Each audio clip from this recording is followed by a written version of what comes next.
I'm Kevin Tarpey, and this is散歩日和. With the temperatures rising and the last of the snow melting, more and more people will be heading to the highlands for hiking.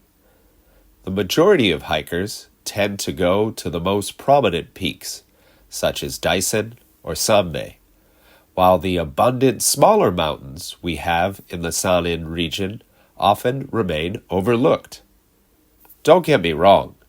As an avid hiker, I love going to the big peaks as well. I scramble up the slopes of Daisen and Sanbei several times a year. However, hiking in the area's smaller mountains is just as worthwhile. The northern mountains of Izumo are small mountains with great rewards. There is a large network of trails in this area with a variety of routes to take.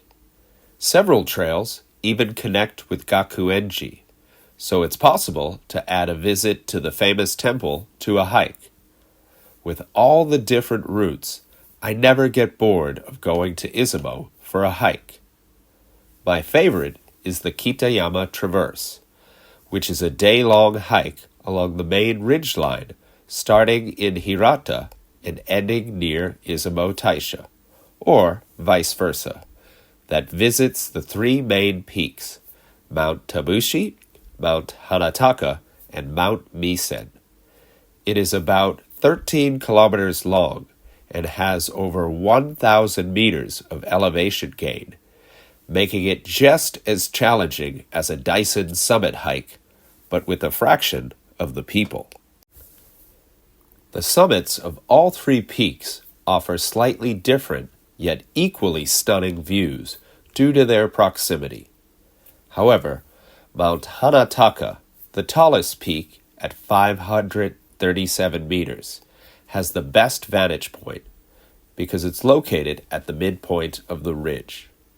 From there, you can see the plain of Izumo stretching from the ocean to Shinji Lake.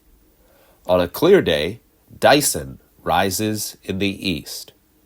Scanning to the right, you can follow the spine of the Chugoku mountain range and spot other notable peaks such as Mount Azuma or the wide massif of Mount Oyorogi. To the west, Mount Sanbei towers above its surroundings.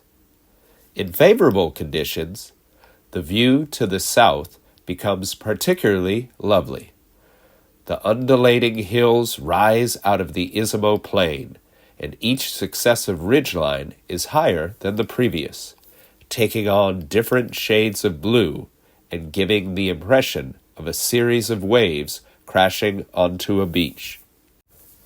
Although the views from the summits are great, I also enjoy hiking along the sections of trail that connect each peak during the traverse.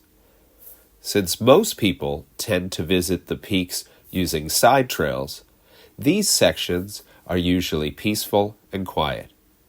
Fewer hikers mean an increased likelihood of spotting wildlife, and I have been fortunate to see an array of fauna while hiking in the smaller mountains of the Sanrin region.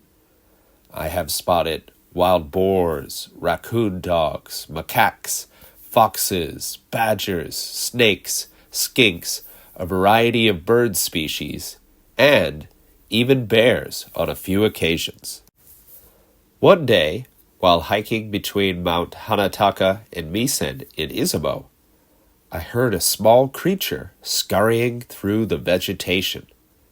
Upon surveying the brush, I noticed a weasel staring back at me from a log. Just as I thought its orange-brown fur looked like my beard, the weasel ran off. The whole moment lasted only a few seconds, so I could not take a photo. However, the image of that long, slender animal and its gorgeous coat has remained in my memory ever since. The Sanrin region boasts numerous small mountains, equally delightful as the Kitayama Traverse. Some flaunt lovely wildflowers, like the white hepatica on Mount Oe Takayama in Oda. Others are historical sites of mountain castles, such as the recently cleared earthworks of Mount Ohira in Matsue. Several mountains even have intriguing legends associated with them, like Mount Kore in Tottori, which is said to have been brought over by an ancient Korean king to compare its size with Daisen. I am excited to explore new mountains and some old favorites this year.